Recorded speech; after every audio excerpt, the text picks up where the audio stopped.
experiment I'm doing today is the potato enzyme lab. So the first thing you need is a glass cup or a beaker, and it's just so you can see the reaction.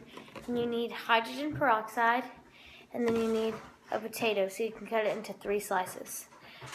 So you cut the 3 slices so you can have a control, which is the room temperature potato.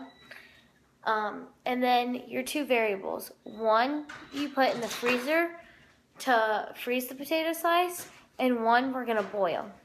So I'm going to go ahead and do the control experiment. So all I'm going to do is cut the slice of the potato. Once you finish cutting the slice of the potato, you're going to take your hydrogen peroxide and pour it into your glass. You want to pour it enough to where the potato slice will be fully submerged under. So, once I drop the potato into the hydrogen peroxide, and I know it's been submerged, I don't know if you can see this, but it's starting to bubble.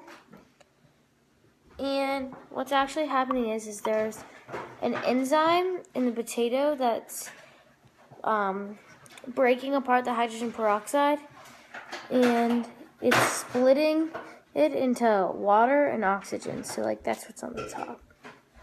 The next thing we're going to do is we're going to boil our next potato slice. So let me get it out. So here's the boiled potato. Put that in. As you can see, it's standing still. And then once again submerge it into hydrogen peroxide. As you can see, this time there's no bubbles or anything. I mean, there's a few, but really not that much. Last time it had a lot of white on the top. Now I'm going to take my frozen potato and do the exact same thing.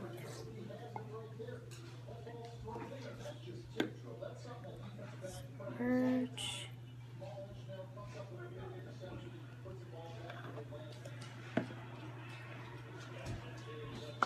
Okay, so getting a little white at the top.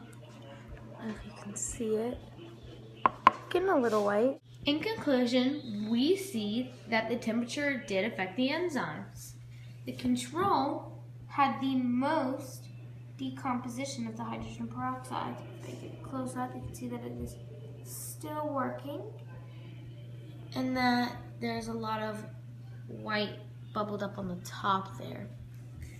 And then we look at boiled, and the boiled really didn't do that much. As you can see, it generated a little bit of bubbles, but for the most part, no reaction really occurred. And then with the frozen, a little reaction has occurred, but definitely not as much. And also, it's still going. But this was done a long time after we did our control. So what we learned from the experiment today, scientifically, was that temperature did affect our enzyme, because when it got too hot, it didn't work anymore. And when it got too cold, the process slowed down. So that's the potato enzyme lab.